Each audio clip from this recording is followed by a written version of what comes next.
You know, whether it's the car you drive or the power grid that, well, lights up your entire city, there's one piece of tech that's quietly changing everything. I'm talking about the battery. But for all the hype, it all kind of starts with a problem that I bet a lot of us can relate to.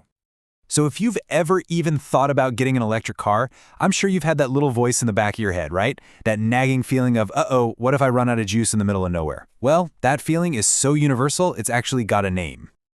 And what's really interesting here is that range anxiety, it's not just about how big your car's battery is. Nope. It's really about confidence. It's that deep-seated fear that on a long road trip, you're not going to find a charging station that's actually working, or one that isn't already taken right when you need it most.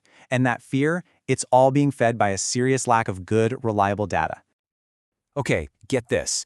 On 6 of the busiest interstates in the US, only 34% of fast charging stations actually give you real-time updates on the apps most people use. 34%! That means for the other 2/3, you are totally flying blind. You have no idea if a charger is busy, if it's broken, or if it's good to go. So what you get are these huge information gaps, what researchers actually call data deserts. We're talking about stretches of highway, sometimes hundreds of miles long, where there's just no reliable, real-time info. It basically turns a road trip into a roll of the dice. And yet, and this is the crazy part, despite this massive headache, the industry behind all this is just absolutely exploding. So yeah, while drivers are dealing with all this anxiety, investors are looking at the same problem and seeing something totally different. A massive, massive opportunity. We're talking $1 billion boom. The contrast here is just staggering. On one hand, you've got the charging network, which is, let's be honest, a work in progress. But on the other, the investment pouring into battery tech itself, it's moving at a breakneck speed. So the big question is, just how big are we talking here? Okay, brace yourself. By 2035, the global battery market is projected to be worth over $661 billion. To try and wrap your head around that, that is more than double the entire GDP of a country like Finland. This isn't just regular growth, folks. This is a fundamental economic shift, and it's being pushed forward from every direction. So what's behind all this? Well, the number one driver, no surprise, is the massive global shift to electric cars. But coming in a close second is something a little less obvious. The need for these gigantic batteries, we're talking grid-scale storage, that make renewables like wind and solar work 24/7. And of course, let's not forget our phones, our laptops, and all the automation in factories. They're all a huge piece of the puzzle too. Okay, so with all this demand, it's no surprise that it has kicked off this incredibly intense global race. A race to build a battery that's cheaper, that charges faster, is way safer, and of course, is a whole lot more powerful. And what you see here is that this is not a one-horse race, not at all. I mean, sure, lithium-ion is the big name, the dominant player right now, but you've got so many other chemistries in the mix, everything from old-school lead-acid to brand-new tech like flow batteries. And each one has its own strengths, its own weaknesses, and its own safety challenges. But the real main event, the big fight everyone's watching, is between the reigning champ and a super promising newcomer. So in one corner, you've got lithium-ion. It's the proven tech. It powers pretty much everything we own. And in the other corner, you have solid state, the challenger that everybody thinks could be a total game changer. The idea is simple but revolutionary. You replace the flammable liquid inside a normal battery with a solid material. That could make batteries way safer and pack a lot more punch. But, while we're all waiting for solid state to grow up, some companies are making absolutely massive leaps with the tech we already have. Let's talk about a company called Nyobolt. They spun out of the University of Cambridge, and they're not sitting around waiting for some brand new chemistry to come along. Nope, they're laser focused on solving one of the biggest, most annoying problems with today's batteries: charging speed. Their whole mission is to make charging your EV just as fast as pulling up to a pump and filling up with gas. And you know what? Their prototype actually delivers on that promise.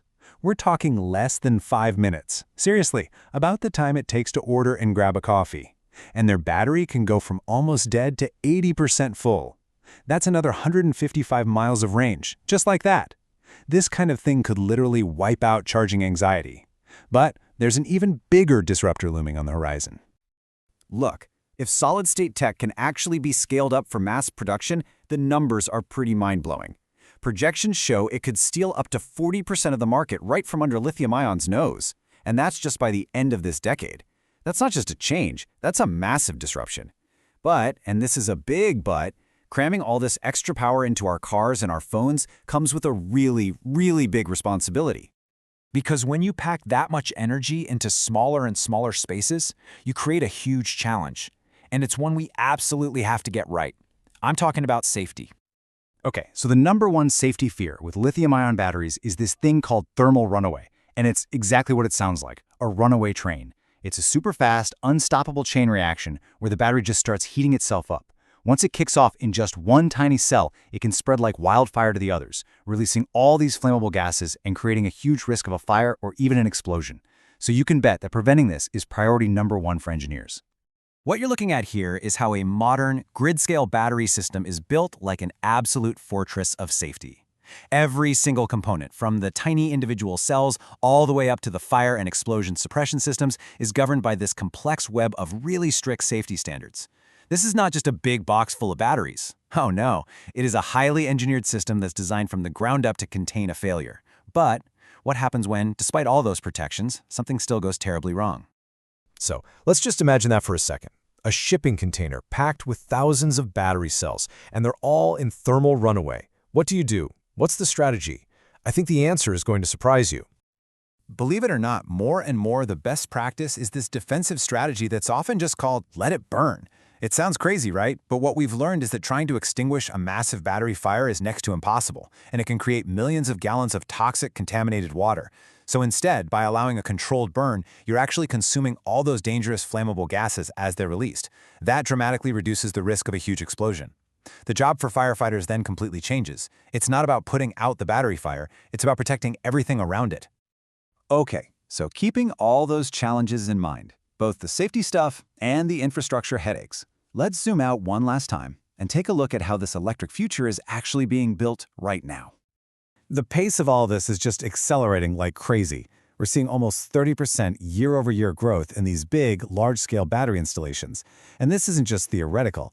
For example, in the Pilbara mining region in Australia, they just switched on a massive 250 megawatt-hour system. Its whole job is to replace fossil fuels with stored renewable power. This is happening on a huge industrial scale right as we speak. And the innovation is not slowing down. The next big frontier is actually combining different technologies in really clever ways. Picture this. You've got floating solar panels on the reservoir of a hydroelectric dam. So during the day, you use all that solar power, and you save the water in the dam to generate power at night. And the whole thing is balanced out by a giant battery. These hybrid systems, they're the key to stable 24/7 renewable power, because they let each technology play to its strengths. So what does the road ahead look like? Well, the timeline is aggressive, to say the least. We could see the very first solid-state EVs hitting the roads as early as 2027, and just 1 year after that, the tech could reach cost parity, meaning it costs the same as lithium-ion. That's the moment that would really open the floodgates for mass adoption. And then, by 2035, boom, we're right back to that mind-boggling $661 billion market. So there's no doubt about it. We are right in the middle of a massive energy transformation, and it's all being powered by the humble battery. The technology is racing forward, the market is absolutely booming, and the potential is just enormous. But it leaves us with one really critical question to think about. As we build this electric future, how do we make sure that our race for more power doesn't outpace our quest for a world that's genuinely safe and sustainable? And answering that, well, that's both the biggest challenge and the greatest opportunity of the entire battery revolution.